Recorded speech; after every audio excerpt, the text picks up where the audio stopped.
Livro de Melquisedeque, a história de Salem, capítulo 3. Salem crescia em felicidade e paz. Com alegria, os súditos reuniam-se a cada dia ao amanhecer para ouvirem, cantarem e tocarem as sublimes composições de Melquisedeque, que inspiravam atos de bondade e paz. Entre as amizades nascidas e fortalecidas em virtude da música harmoniosa, sobressaía aquela que unia o príncipe a Samael. Desde que passara a residir na mansão do monte, Samael tornara-se seu companheiro constante. Passavam longas horas juntos, meditando sobre as leis do pergaminho. Com admiração, o súdito honrado via o filho de Adonias transformar aquelas leis em lindas canções. As doces melodias nasciam dos seus lábios como o perfume de uma flor. Consciente da importância da música na preservação da harmonia e paz em Salem, o príncipe, além do canto, passou a dedicar-se à música instrumental, sendo seu instrumento preferido o alaúde. Era por meio desse instrumento que conseguia expressar com maior perfeição a riqueza de seu íntimo. Dos 6 anos de prova, 5 finalmente passaram. Adonias, feliz por ver que até ali todos os habitantes de Salem haviam permanecido leais aos princípios contidos no pergaminho, convocou-os para um banquete, na qual fariam importantes revelações. Tendo tomado seus lugares diante do trono, os súditos com alegria uniram as vozes, entoando os cânticos da paz, sendo regidos por Samael. Depois de ouvi-los, o rei, emocionado, dirigiu-se a seu filho, abraçando-o em meio aos aplausos da multidão agradecida. Todos reconheciam que a paz e a alegria em Salem era em grande medida devidos ao amor e dedicação do querido príncipe, que era o autor daquelas doces canções. Naquele momento de reconhecimento e gratidão, Adonias revelou seus planos mantidos até então em segredo. Com voz pausada, disse-lhes: súditos deste reino de paz, minha alma está repleta de alegria por contemplar nesse dia vossas faces mais radiantes que outrora. Vossas vestes continuam alvas e puras, como quando as recebestes de minhas mãos. A harmonia de vossas vozes e instrumentos hoje são maiores. Tendo dito essas palavras, o rei acrescentou com solenidade: 1 ano de prova ainda resta, ao fim do qual sereis examinados. Permanecendo fiéis como até aqui, sereis honrados, confirmados como súditos deste reino de paz. Contudo, se alguém for achado em falta, será banido, ainda que este julgamento nos traga muita tristeza e sofrimento. As palavras do rei levaram os súditos a uma profunda reflexão. Todos, examinando-se, indagavam reverente: estaremos aprovados? Certos de que seriam vitoriosos, pois amavam Salem e suas leis, uniram as vozes num cântico expressivo de fidelidade. Ao terminarem o cântico, Adonias revelou-lhe seu grande segredo. Aqueles que forem aprovados, herdando este reino de paz, receberão como rei o meu filho, a quem darei o trono glorificado dessa Salem vitoriosa. A revelação do rei foi aclamada por todos com muito júbilo. Adonias, contudo, ainda não lhes revelara todo o seu plano. Por isso, pedindo-lhes silêncio, prosseguiu: o meu filho empunhará um cetro especial, no qual selarei todo o direito de domínio do seu cetro. Simbolizando toda a harmonia, será um alaúde. Diante desta revelação, que a todos sensibilizou, o príncipe, prostrando-se aos pés de seu pai, chorou, motivado por muita alegria. Enquanto isso, todos o aplaudiam com euforia, ansiando ver o raiar desse dia em que a paz seria vitoriosa.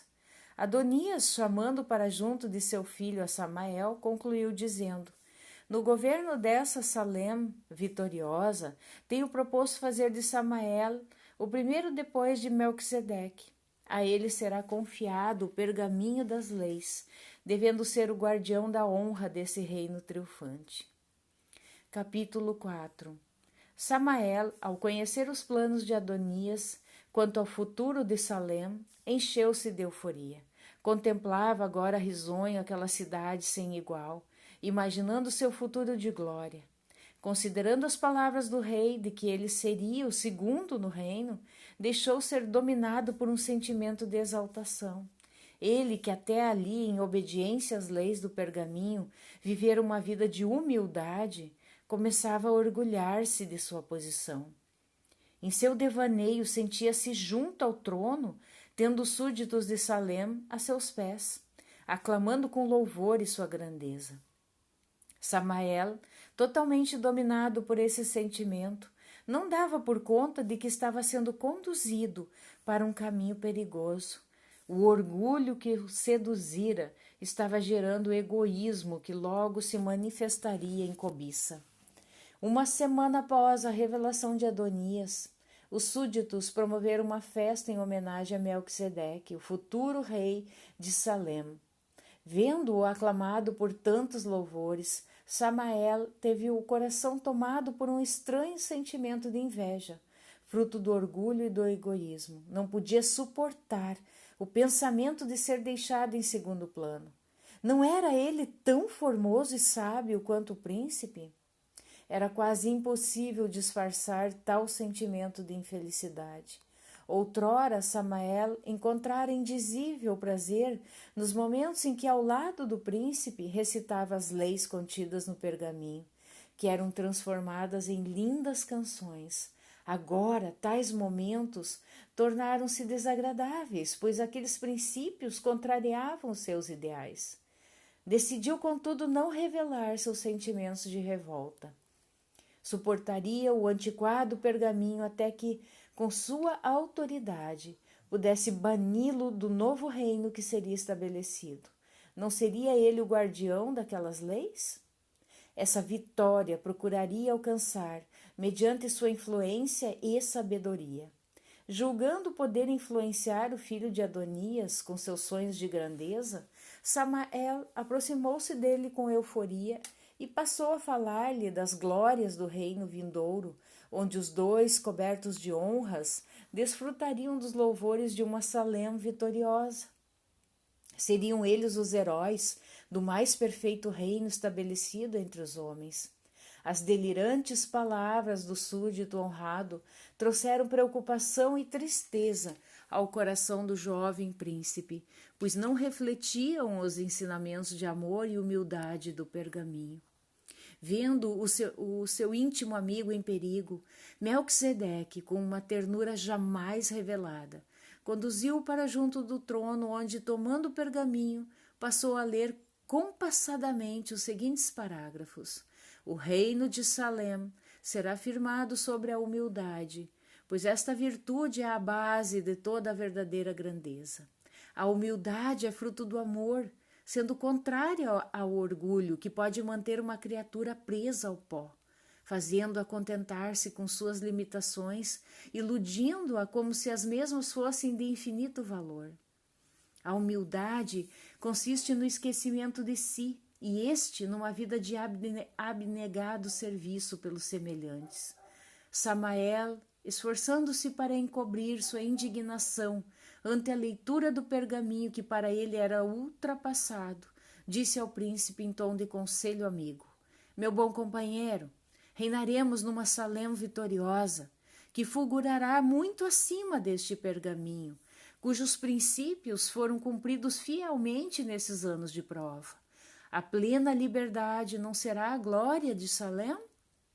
Pois saiba que completa liberdade não coexistirá com estas leis, cujo objetivo encerra-se ao fim dos 5 anos. Caberá a nós dois coroarmos Salem com a honra de uma total liberdade, que gerará uma felicidade sem fim. Tal liberdade é impossível existir sob as limitações do pergaminho. O filho do rei ficou muito abalado ante as palavras de seu amigo, que evidenciavam loucura. Como libertá-lo desse caminho de morte? Ninguém em Salem, além de Melquisedeque, conhecia a triste condição de Samael. Com paciência, o príncipe procurava conscientizá-lo do real valor do pergaminho, cujas leis não podiam jamais ser alteradas, pois isso seria o fim de toda a paz. Os conselhos do príncipe despertaram finalmente seu coração. Meditando sobre suas palavras, conscientizou-se de estar seguindo por um caminho enganoso.